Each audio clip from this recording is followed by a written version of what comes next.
Hey friends, Pastor Brother Chapman with a little Kingdom Minute, a little Monday message to kick it off. Hope you guys are doing good. I wanted to share something with you today.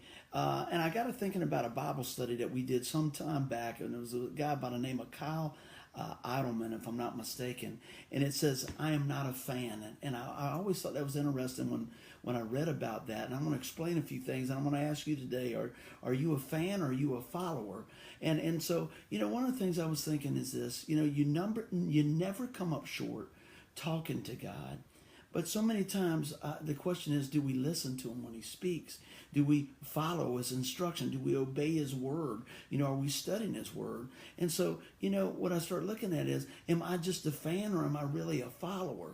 And I thought back about that Bible study that I did some years ago. And the guy said it this way. He says, are you a fan? And what he said, as a fan, that's just like an enthusiastic, admirer. Jesus wasn't looking for enthusiastic admirer. He was looking for folks that would walk with him and trust him and follow him and be committed followers. And I think today so many times, we mumble a prayer and we go, yep, I believe that's good. And we go on and go back to our life and nothing changes.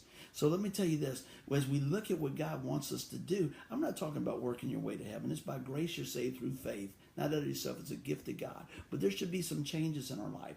Yeah, we're still going to fall and have some bumps and bruises, but we should be quick to turn back to God.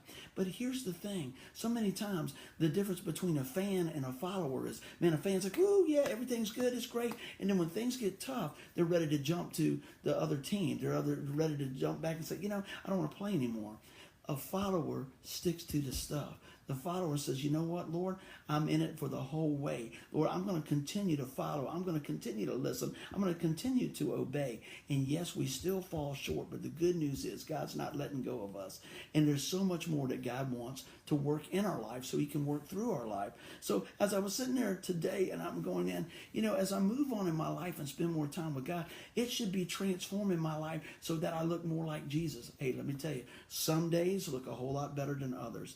But the thing is, I'm not going to quit. I'm going to keep on following. I'm going to keep on walking. I'm going to keep on trusting. We're going to walk by faith, not by sight, man. We're going to rely on God. Hey, I'm not going to be just a fan. I want to be a follower. How about you? It's a straight up message. It's kind of like drawing the line in the sand, man. So many times we want just a comfortable ride. But life comes with bump, bruises, and setbacks. But I'm going to tell you what, you're never alone when you're with Jesus. Hope you guys enjoy the message. Share it, man. Give you something to think about. We love you. We'll see you. Have a great week. Bye-bye.